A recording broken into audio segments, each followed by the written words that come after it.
दर्शक बंधु नमस्कार। आमर JBK Sambalpuri blog YouTube channel को आपण मानकु स्वागत। दर्शक बंधु आज वीडियो रे आमे जानिबा राशि नक्षत्र हिसाब रे कईछ मुदी पिंधिले कोटिपति हेबार बहुत चांस रही है एवं तार केते गोटिए लाभ विषय रे जानिबा। तेबे आसंतु वीडियो को आरंभ करिबा।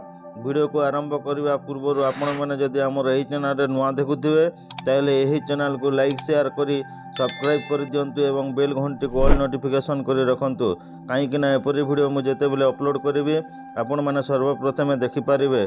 तेबे आसंतु वीडियो को आरंभ करवा। राशि नक्षत्र प्रभाव आम जीवन में रही है।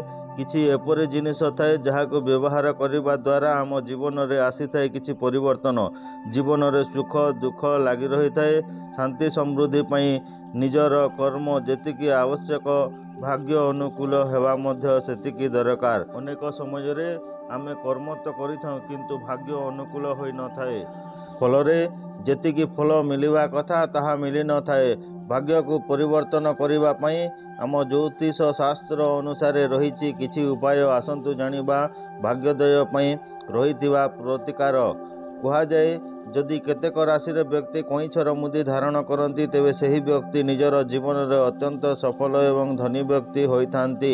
आमे समस्ते जानू जे भगवान विष्णु 10 अवतार मध्यरु कच्छप अवतार अन्यतम। तेणु कईछ को साधारण जीवन में आमे शुभ बोली विवेचना करिथाऊ। सही बोली पेंगसुई मध्य कईछ को गुरुत्व देई थाए। पेंगसुई रे कईछ को प्रेमर प्रतीक बोली ग्रहण करा जाइछि। तेबे आज आमे यही सब राशि विषय रे जानिबा जो माने कईछर मुदी पिंधिले कोटिपति होई पारिबे। एही राशि गुड़िक हैला मेष सिंह कर्कट एवं तुला राशि।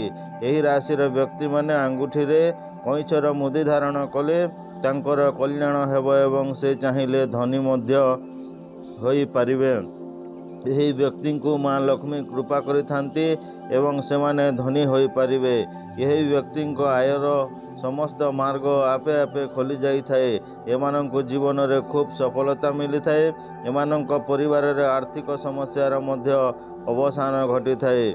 सेमानंको भविष्यत रे कौनसी आर्थिक संकट देखा जाई न थाए एवं परिवार रे मध्य सुख समृद्धि बढ़िया को लगी थाए। तेबे दर्शक बंधु आमर यही तथ्य उपरे आपणकर मतामत कौन रही कमेंट माध्यम रे निश्चय जणाइबे एवं वीडियोटी पसंद आसीथिले गोटे लाइक करने को भूलिबे नहीं एवं एहीपरि वीडियो आगको देखिबा पई एही चैनल को सब्सक्राइब करी रखंतु एवं बेल घंटी को ऑल नोटिफिकेशन करी रखंतु। मु जेतेबेले वीडियो अपलोड करिबी आपण माने सर्वप्रथमे देखि पारिबे। तेबे दर्शक बंधु आजिर वीडियो रे एतिकी। जय जगन्नाथ, नमस्कार।